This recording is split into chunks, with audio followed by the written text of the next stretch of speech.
Hello po. Pa Kamusta na kayo diyan? Eto na naman si Ate Lynn. Ngayon lang ulit nagbukas ng kanyang YouTube. Medyo matagal akong deactivate.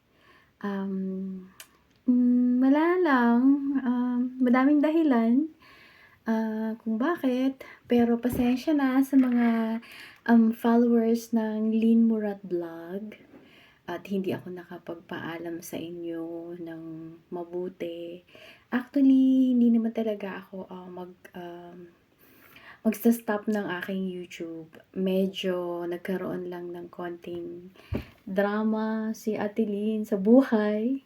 Hindi naman maiwasan yan. But, yeah, nag-decide ako na tumigil saglit lang.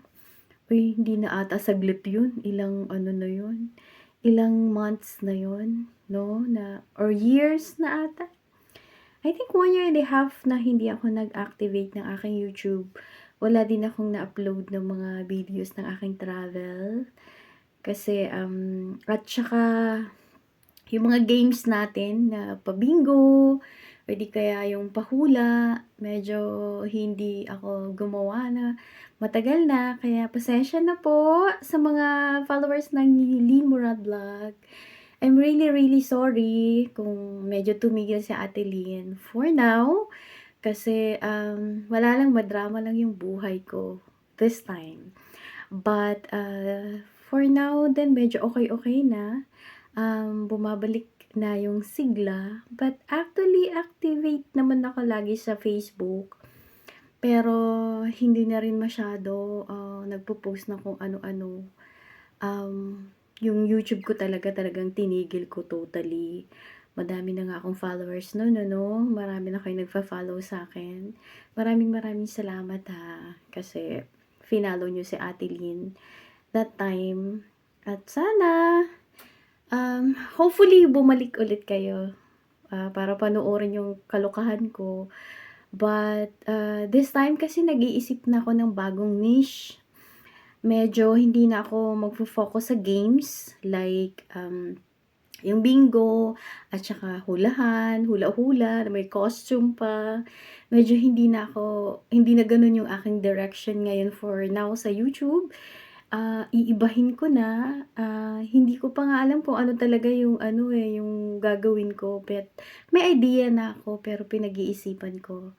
Today gusto ko lang mag-hello sa inyo diyan. Kumusta kayo diyan sa Philippines or kung saan man kayong panig ng mundo. Ako ito, kabayan, kumusta na?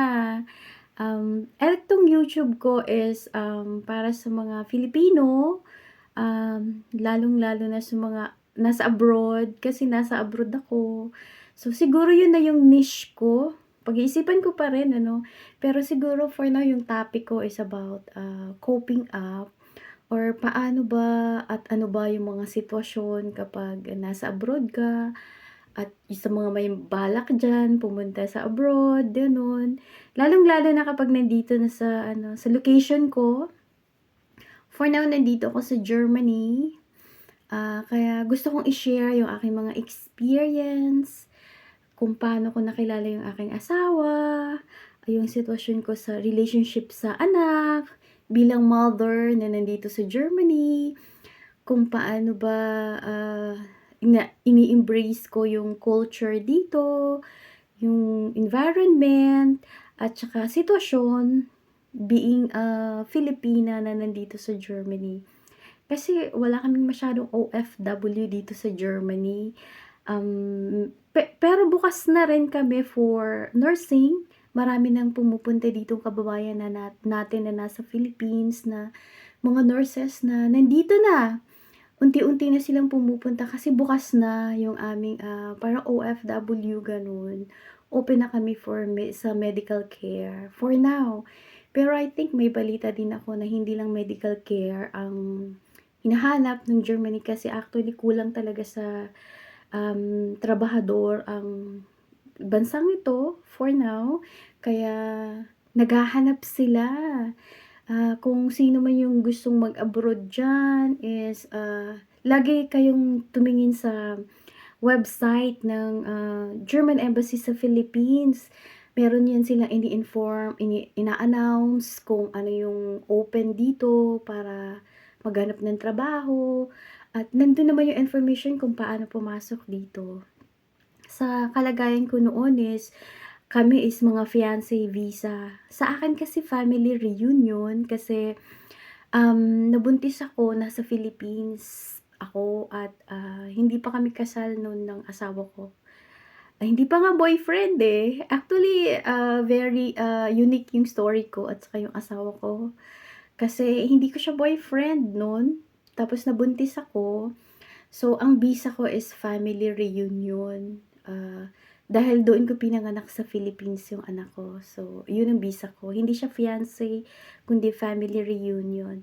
Sa mga gustong malaman kung ano yung family reunion visa, actually, nasa website naman ng Germany yung information. Pero kung gusto niyo ng personal na tanong niyo sa akin kung paano ko nagawa ito, ganun, is baka makatulong ako ng konti sa mga gustong pumunta dito na may anak na sa German na hindi pa kasal, na nasa Philippines ka pa, either babae ka man or lalaki na may anak ka sa babaeng German, gano'n.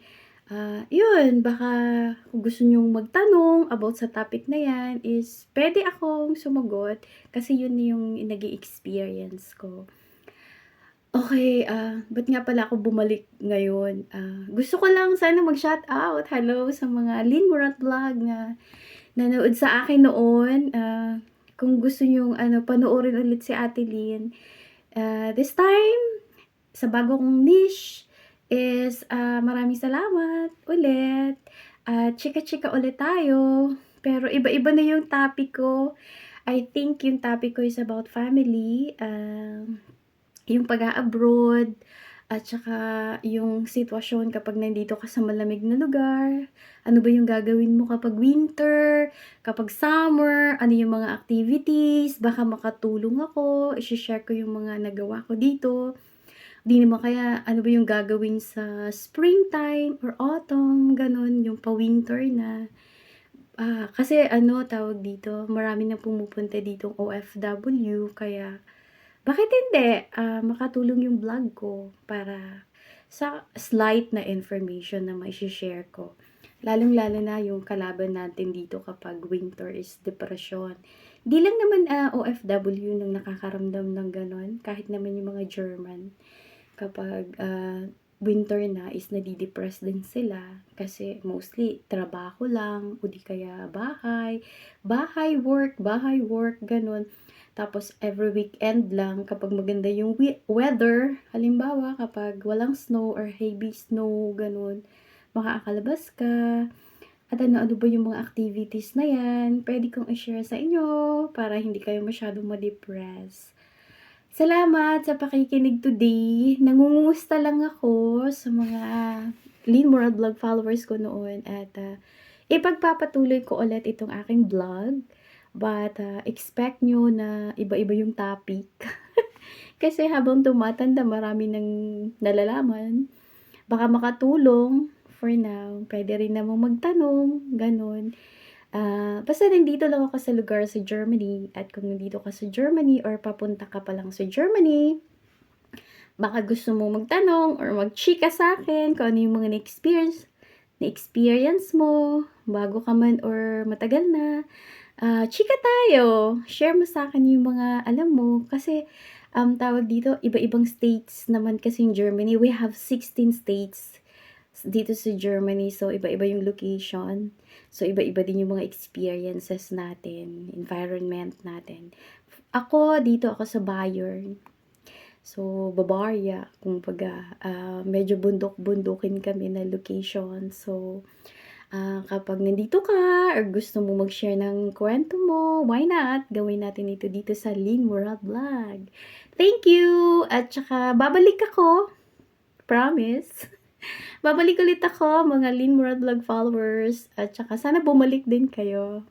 At sana, nasa mabuti kayong kalagayan. At, chika ulit tayo.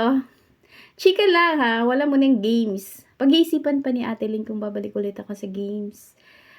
Medyo slow lang muna ako for now kasi ayokong biglain ulit yung mga activities. Kasi alam niyo 'pag nasa YouTube kayo, ano, talagang yung editing, madaming ginagawa, sa ano, sa pag-e-edit, tapos paggawa ng video, gano'n. Ano ulit yung topic, ganyan. Madaming iniisip. Kaya yung mga shoutout diyan sa mga vloggers na sobrang busy gumawa ng mga videos, mag-upload. Naku, ang daming trabaho 'yan, grabe naman, believe ako sa inyo. And this time, slow lang muna si Ate Lynn, dahan-dahan lang. Magkakaroon ako ng YouTube, videos ulit, pero, siguro expect niyo na iba-iba yung topic. Nasabi ko na ata. Thank you so much. Sana kita ulit tayo. Bye! Bantayan niyo ulit ako, Bye!